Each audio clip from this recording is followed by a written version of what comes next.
Jay Kloppenberg, founder and CEO of the African School for Excellence, is joining me in studio. Now, the school is in its second year, and Jay is going to introduce us to their massive achievements. Hello. Hello, how are you? Good, thank you. How are you? I'm doing very well, thanks.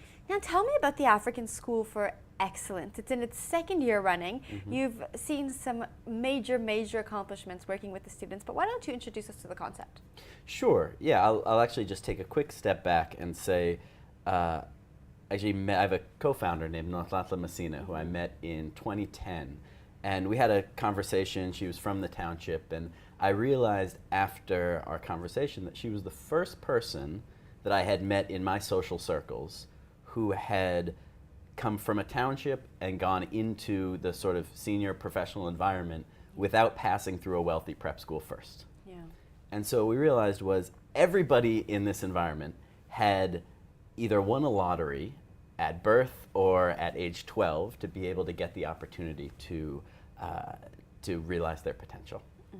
And so we started talking about what would it take to end this both unjust and extremely wasteful reality where the majority of people don't have an opportunity to reach their potential. And we said, well, what someone would have to do would be to come up with a way to deliver a quality of education that is equivalent to the very best schools in the country and the very best schools in the world at a cost that's affordable in the township and in a way that is scalable to townships all over the country.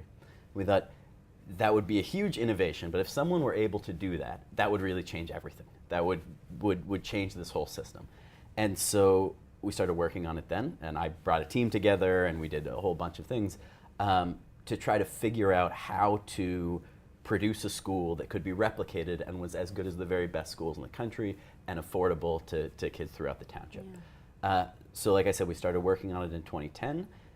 We tested a number of different programs over the course of the next few years, and we opened our first school in a township called Tsakane in the East Rand of Johannesburg in 2013. Like you said, we're in our second year.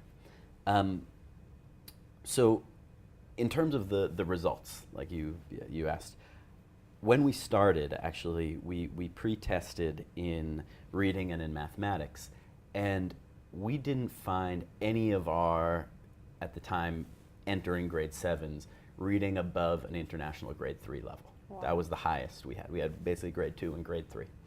And by the time they finished up grade 7, they had caught up to their British peers in both reading and mathematics. By the time they finished grade 8, we had our grade 8s write the grade 9 annual national assessment for South Africa. And in both English home language and mathematics, they scored not only above South African averages, but above the wealthiest quintile of South Africans. So in our goal, where we want to produce graduates who are able to step into the best universities in the world and the best universities in this country and be able to compete with the top students from the top schools, we're on track. Our kids are on track, and it's a really inspiring, extraordinary thing to see the passion and the talent that really that exists in the township.